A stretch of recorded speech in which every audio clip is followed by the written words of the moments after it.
Hi, welcome back to PTI. I'm Zach Kaplan. Alongside me is Carter Smith and Roman Bostic. The first topic today we're going to talk about is DeAndre Hopkins. Where do you guys think he'll land? Roman? Well, let's start it off and I'm going to tell you he's going to the Bills. DeAndre Hopkins is 100% going to be a Buffalo. What do you mean get out of here? Let's start with the facts, all right? Stephon Diggs is unhappy. He wants to win, and at this point, he's unsatisfied with that offense. How do you appease arguably a top 5 player and arguably the best player on that roster? You go get him a compliment weapon. He's been getting double teamed all season. The Bills probably are desperate enough to do it. I mean, let's be real. They're tired of just losing game after game after game in the playoffs, so they got to go make a splash. I don't think there's another team who really needs DeAndre Hopkins like the Bills do, and there's no other team who's desperate enough like the Bills are. Right now, the Patriots are one of the high-running teams for DeAndre Hopkins. Patriots have been in that ever since Tom Brady has left. The Patriots have been in the middle of the pack every season, and they're trying to win now. DeAndre Hopkins is one of those elements that they need. They need a veteran for their team as a young team with Mac Jones as a young QB.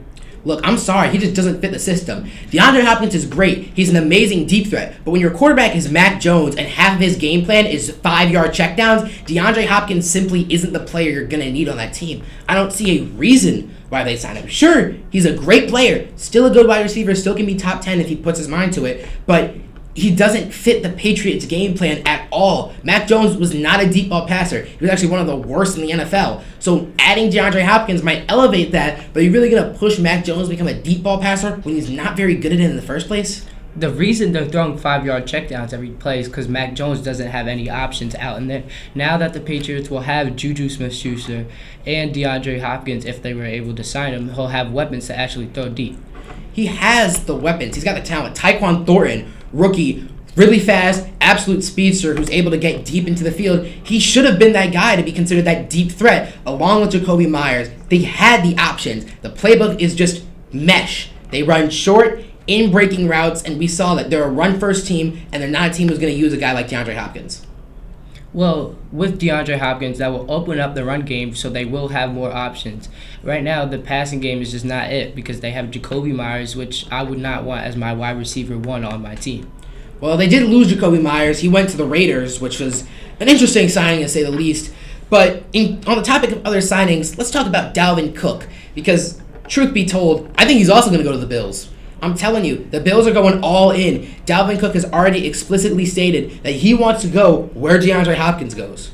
Well, right now, the Dolphins are actually a team that could use Dalvin Cook. Right now, Raheem Mostert is just not going to cut it as your RB1.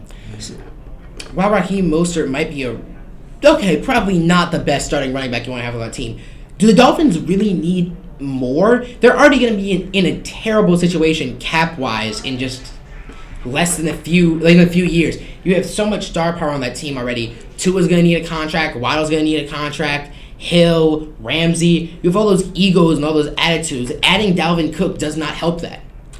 Actually, Dalvin Cook is going to bring another aspect to the team, which will bring the team up, and everybody will be able because they want to win. You might all want to win, but you also all want to get touches. I mean, Tyreek Hill's trying to go for 2,000 yards this season, and he's already in a wide receiver room with Jalen Waddle, who could be the number 1 wide receiver on probably half of the NFL teams at this point. You have Jalen Ramsey out there in the secondary who wants to get himself another ring to establish his legacy. So adding all of that, all these people who are craving touches and craving the ball, I don't really see how adding Dalvin Cook is going to alleviate that. Well, Tua Tagovailoa, he had injury problems this season. That's also because the O-line was not good enough, and it brings more pressure on him. With Dalvin Cook, who's able to get out, he's able to get through the defense. Well, he might be able to get to the defense, but I just don't see a point in it. They're a team built around speedsters and, a really pass-happy offense. I don't see signing Dalvin Cook to be a good move. Yeah, well, both great points there from the two of you. That's been PTI. I'm Zach Kaplan with Carter Smith and Roman Bostic.